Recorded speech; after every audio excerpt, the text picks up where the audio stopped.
descriptions, and perhaps an encounter or two.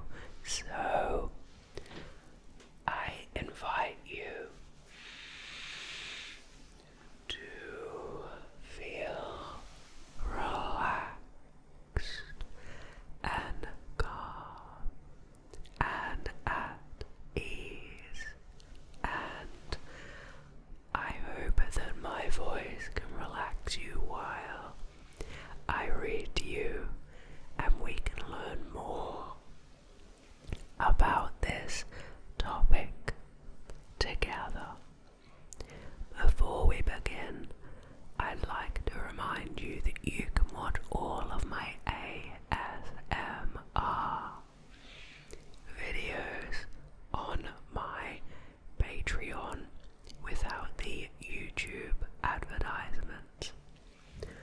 Okay, without any further ado, in English folklore, Black Shuck, Old Shuck, Old Shock, or simply Shuck, is the name given to a ghostly black dog, which is said to roam the coastline and countryside of East Anglia.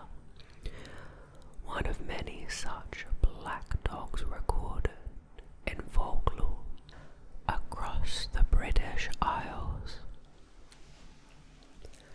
Accounts of Black Shuck from part of the folklore of Norfolk, Suffolk, the Cambridgeshire Fens and Essex, and descriptions of the creature's appearance and nature vary considerably.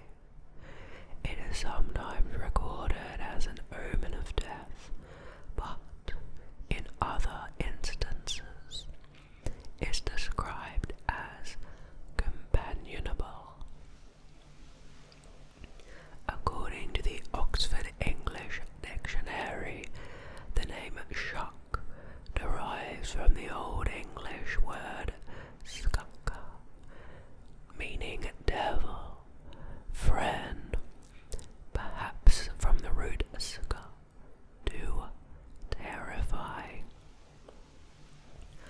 The first mention in print of Black Shuck is by Reverend E.S. Taylor in an 1850 edition of the journal Notes and Queries, which describes Shuck, the dog fiend.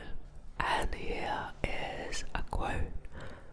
This fandom I have heard many persons in East Norfolk and even Cambridgeshire describe as having seen a black, shaggy dog with fiery eyes and of immense size, and who visits churchyards at midnight. Abraham Fleming's account of the appearance of a strange and terrible wonder in 1577 at Bungay, Suffolk, is a famous account of the beast.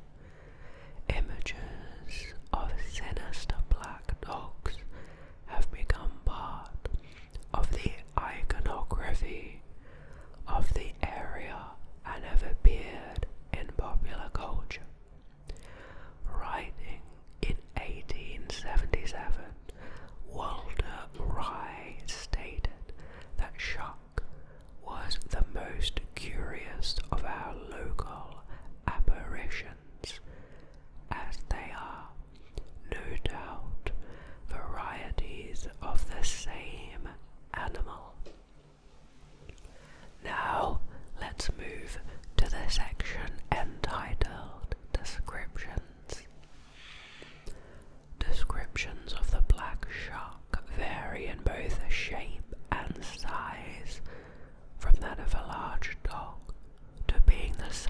size of a calf or horse.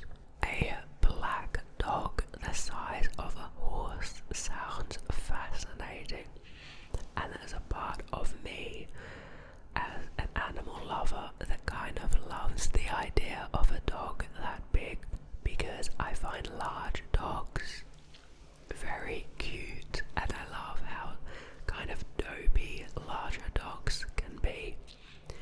But a dog that large could also prove terrifying if it wasn't very friendly, of course. Now, W.A. Dutt, in his 1901 Highways and Byways in East Anglia, describe the creature thus, and here is the excerpt. He takes the form of a huge black dog, and browse alone dark lanes and loathsome field footpaths, where, although his howling makes the hearer's blood run cold, his footfalls make no sound. You may know him at once, should you see him, by his fiery eye. He has but one, and that, like the Cyclops, is in the middle of his head. Wow, that is a fascinating idea. A Cyclops giant dog. I'd love to see an illustration of that. But such an encounter might bring you the worst of luck. It is even said that to meet him is to be warned that your death will occur before the end of the year. So you will do well to shut your eyes if you hear him howling. Shut them even if you are uncertain whether it is the dog fiend or the voice of the wind that you hear. Should you never set eyes on our Norfolk snarl-yow, you may perhaps doubt his existence. And like the other learned folks tell us that his story is nothing but the old Scandinavian myth of the Black Hound of Odin, brought to us by the Viking who long ago settled down on the Norfolk coast. Dr. Simon Sherwood suggests that the earliest surviving description of devilish black hounds is an account of an incident in the Peterborough Abbey recorded in the Peterborough Chronicle, one version of the Anglo-Saxon Chronicle around 1127, and we have here another excerpt. Let no one be surprised at the truth of what we are about to relate, for it was common knowledge throughout the whole country that immediately after Abbot Henry of Poitou arrival at Peterborough Abbey, it was the Sunday when they sing Exurg Quair. Many men both saw and heard a great number of huntsmen hunting. The huntsmen were black, huge and hideous, and rode on black horses and on black he-goats, and the hounds were jet black with eyes like saucers, and horrible. This was seen in the very deer park of the town of Peterborough, and in all the woods that stretch from the same town to Stamford.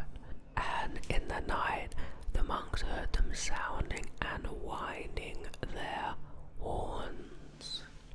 Reliable witnesses who kept watch in the night declare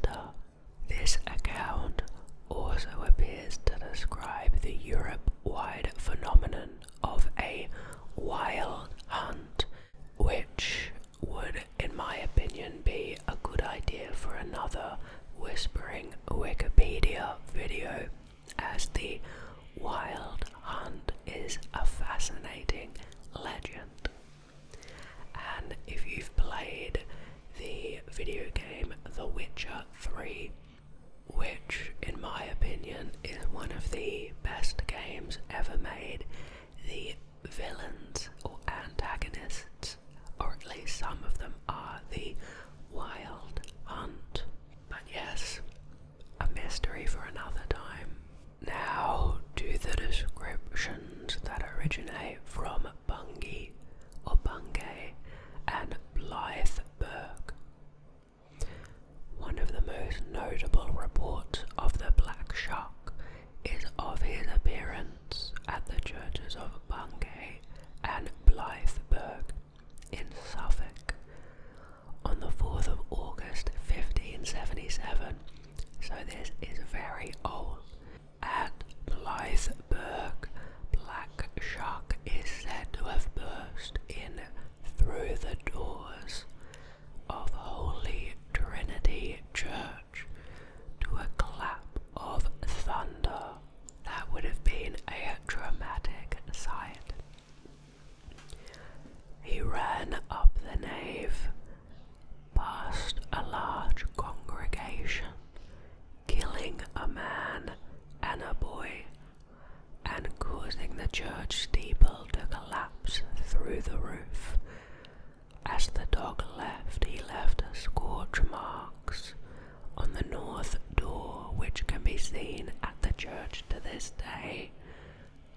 The encounter on the same day at St. Mary's Church, Bungay, was described in A Strange and Terrible Wonder by Abraham Fleming in 1577, and here is that excerpt.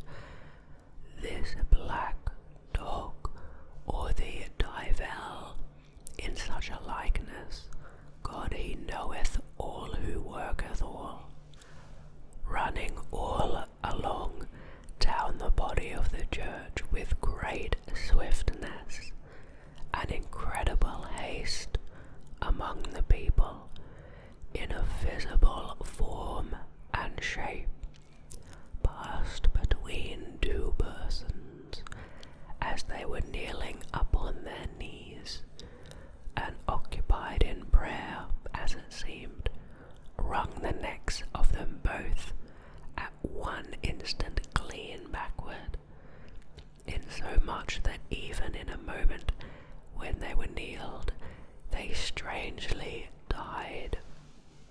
A very spooky story. Fleming was a translator and editor for several printing houses in London, and therefore probably only published his account based on exaggerated oral accounts. Other local accounts attribute the event to the devil. Fleming calls the animal the Divel in such a likeness. The scorch marks on the door are referred to by the locals as the devil's fingerprints, and the event is remembered in this verse. All down the church in midst of fire the hellish monster flew, and, passing onward to the choir, he many people slew. Wow. And now lastly to Littleport. Littleport, Cambridgeshire, is home to two different legends of spectral black dogs, which have been linked to the Black Shuck folklore, but differ in significant aspects. Local folklorist W.H. Barrett relates the story of a huge black dog haunting the area after being killed, rescuing a local girl from a lustful friar in pre-Reformation times.